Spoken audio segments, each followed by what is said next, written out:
Transformers. This has been a franchise that low-key left quite a mark in my childhood, although not necessarily for the right reasons.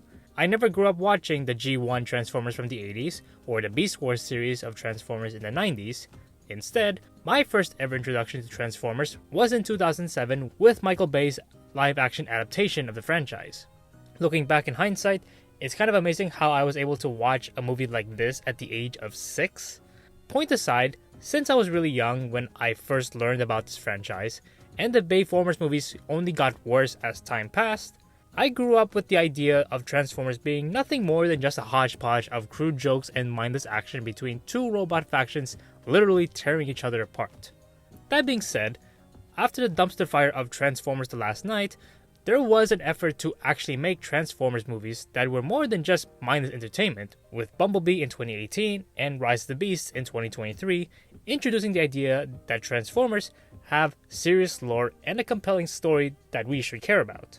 For this year, we see the latest iteration of the franchise with Transformers 1, the first animated movie in the franchise since the very first Transformers movie in 1986. It's a return to form in a way. The latest movie brought the franchise to a medium that in my opinion suited it better. We got introduced to the backstory of Optimus Prime and Megatron, which we knew existed in all of the iterations of the franchise, but they were never really explained clearly to younger demographics until now. But what's special about Transformers 1 is how it elevated itself by adopting nearly all the greatest aspects of the previous versions of the franchise, like the action sequences and serious undertones of the Michael Bay films, and the character designs and lore in the G1 series. This movie, in theory, achieved the criteria needed to be considered the best Transformers movie to date. But despite how good the movie was, and how much fans and even critics loved this film, it still failed at the box office. Okay, maybe failed is a bit harsh. As of writing this video, the movie did make back its budget and more. So it's unlikely that Paramount and Hasbro lost any money on this film, and they'll still likely make a net profit on it in the long term. But still, considering how well animated movies have been doing in the box office this year, and considering the fact that Transformers is a recognizable brand that old and young generations of people are familiar with, this movie should have gotten more attention than it actually got. So what caused the movie to underperform? There are at least a few reasons I could point to, but the main culprit is of course, the marketing. Honestly, I feel like marketing makes or breaks the success of most animated projects, especially movies.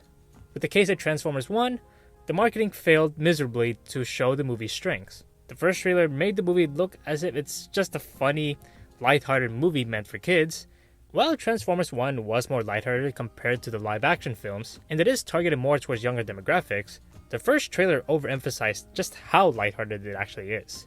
If anything, the movie turned out to be rather serious and dark, especially past the halfway point of the movie, compared to what I expected, to be honest.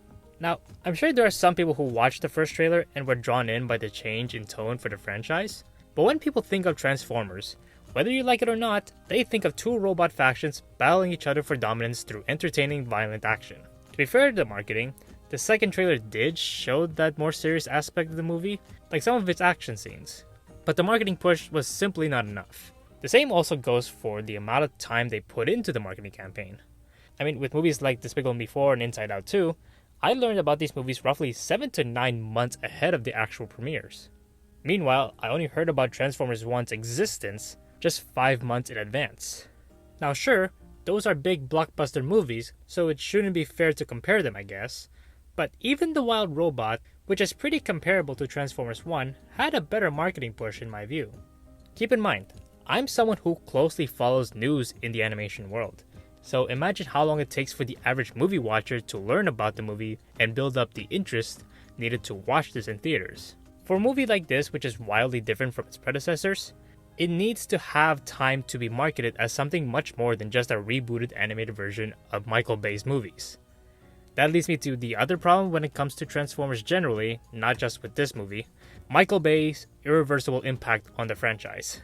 Now, I don't want to hate Michael Bay too much. As flawed as his movies are, there's no denying that he made successful films that many people were willing to pay money to watch. This of course includes his live-action Transformers movies, which at the time of their release were some of the highest grossing movies of all time. Unfortunately for Transformers, the concept of this franchise was inherently incompatible with Michael Bay's style of filmmaking of crude humor, over-exaggerative characters, brutal violence, and a ton of action. You die!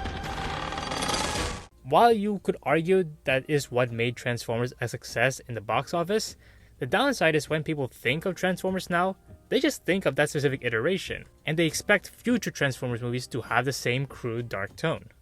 For some people, they are immediately turned off from the thought of another Transformers movie because they don't like Michael Bay's style, even if he's not that heavily involved in the creative direction of the movie like he used to be. Although there are still lots of people who did like the serious, violent tone of Bayformers, and they might have been attracted to Transformers 1. However, since it's an animated movie, they are immediately turned off because they think it couldn't be as serious as the previous films. I guess that brings me to the last problem for Transformers 1. The fact it was animated led to some people assuming it's not for them. Now, this last problem is not really a problem with the film or the marketing, but more of a problem with the average movie watchers. This is actually why I felt compelled to make this video.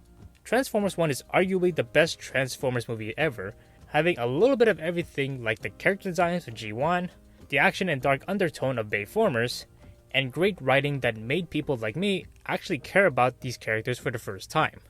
But despite all of that, lots of people out there assume that since it's an animated movie, they just think it's only enjoyable for kids, and they watch something else that's not as good because it's for older people. This stigma towards animation broadly is nothing inherently new, and fortunately, people are becoming more accepting of animation as a medium that anyone can enjoy. Also, I'm not against calling movies like Transformers 1, Inside Out 2, or other movies I covered as kids' movies.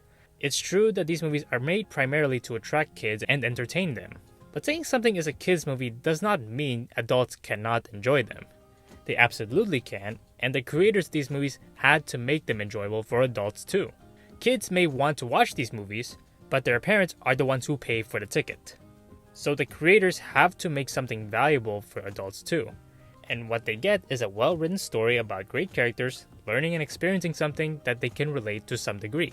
With the case of Transformers 1, the movie may look colorful and toy-like given the characters are transforming robots that look like the toys that Hasbro sells.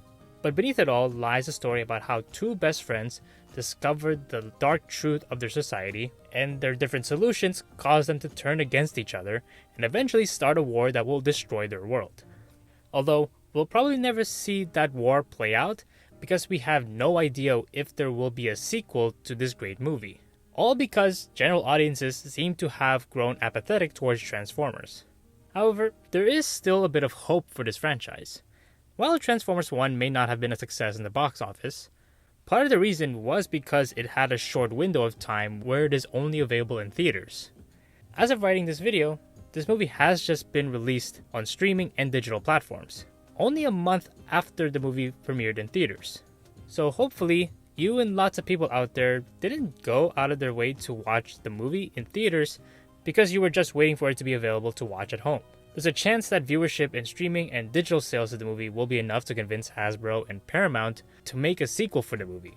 It's wishful thinking, of course, but I really hope that is the case because Transformers 1 really is one of those movies that built a really good setup for a sequel, and considering how good the story is, the creators should have the opportunity to finish it. So if you have not watched the movie, please do yourself a favor and watch it. I'm sure you'll enjoy it. Also, one of the videos I have planned is a character analysis of one of the characters in the movie. Take a guess which one. And I've been trying my best to avoid spoilers when making the video. But if you have seen the movie, write down what you think of Transformers 1 in the comments below. If you want to hear more of my thoughts on the movie, please give this video a like and subscribe for more content like this. With all that said, thank you all for watching this video. I hope you all have a great day. See you in the next one.